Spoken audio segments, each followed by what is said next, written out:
The bluff ఈ movie Amazon prime వీడియోలో Telugu dubbing లో స్ట్రీమింగ్ అవుతుంది. తెలుగు డబ్బింగ్ అయితే పర్ఫెక్ట్ గా సెట్ అయింది. ది బాయ్స్ సిరీస్ లో నా ఫేవరెట్ క్యారెక్టర్ అయిన బిల్లీ బుచ్చర్ కింద చేసిన కిరణ్ అర్బన్ ఈ మూవీలో విలన్ కింద చేశారు. And Priyanka Chopra main lead కింద చేసిన ఈ మూవీ ఎలా ఉందని ఈ వీడియోలో డీటెయిల్ గా మాట్లాడుకుందాం. సో లాస్ట్ వరకు స్కిప్ చేయకుండా చూడండి. ఇంకా మూవీలో స్టోరీ గురించి మాట్లాడుకుంటే 1846 లో కరేబియన్ ఐలాండ్స్ బ్యాక్ డ్రాప్ లో జరిగే స్టోరీ ఇది. ప్రియాంక చోప్రా ఒక రిటైర్డ్ పైరెట్ క్వీన్. తన పాస్ట్ ని ఆ వైలెంట్ లైఫ్ ని వదిలేసి ఒక సైలెంట్ ఐలాండ్ లో తన చిన్న ఫ్యామిలీతో చాలా పీస్ఫుల్ గా బతికేస్తూ ఉంటుంది. కానీ తన పాస్ట్ తనను వదలదు. సో తన ఓల్డ్ గ్యాంగ్ కెప్టెన్ అయిన కరల్ అర్బన్ ప్రియాంక చోప్రా మీద రివెంజ్ తీర్చుకోవడానికి అండ్ తన దగ్గర ఉన్న ఒక సీక్రెట్ విషయం కోసం ఆ ఐలాండ్ మీదకి తన పైరెట్ ఆర్మీతో అటాక్ చేస్తాడు. అసలు కైరల్ అర్బన్ కి కావాల్సిన సీక్రెట్ ఏంటి, లాస్ట్ గా సీక్రెట్ దొరికిందా లేదా, ఇలా ప్రియాంక చోప్రా లైఫ్ కి ఎందుకు వచ్చాడు, పోనీ వచ్చాక ప్రియాంక చోప్రా తన ఫ్యామిలీని ఎలా కాపాడుకుందా అనేదే స్టోరీ. మూవీలో పెద్ద స్టోరీ ఏముండదు, జస్ట్ యాక్షన్ సీక్వెన్సెస్ తో వెళ్ళిపోతూ ఉంటుంది.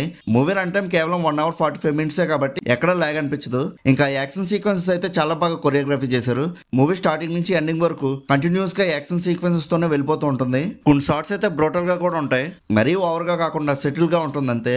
ఈ మూవీ మెయిన్ గా యాక్షన్ మూవీస్ అంటే ఇష్టపడే వాళ్ళకైతే చాలా బాగా నచ్చుతుంది. మిగతా వాళ్ళకైతే యావరేజ్ గా అనిపించచ్చు అంతే. క్యారెక్టర్స్ పెర్ఫార్మెన్సెస్ గురించి మాట్లాడుకుంటే అందరూ చాలా బాగా చేశారు. మెయిన్ గా Priyanka Chopra and Karl urban acting అయితే ఎక్సలెంట్ గా అనిపించింది.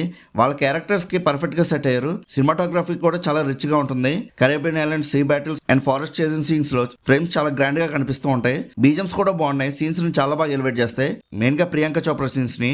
ఈ మూవీలో కొద్దిగా డిసప్పాయింట్మెంట్ ఏంటంటే కరల్ అర్బన్ గారి విలన్ క్యారెక్టర్ ని ఇంకొంచెం డెప్త్ గా రాసుకోవాల్సింది.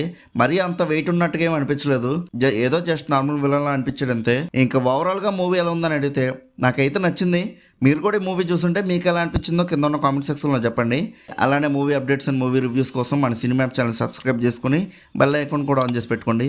మా వీడియోస్ని మీరు మిస్ అవ్వకుండా చూడగలుగుతూ ఉంటారు. ఇంకా మళ్ళీ మనం నెక్స్ట్ వీడియోలో కలుసుకుందాం. బాయ్.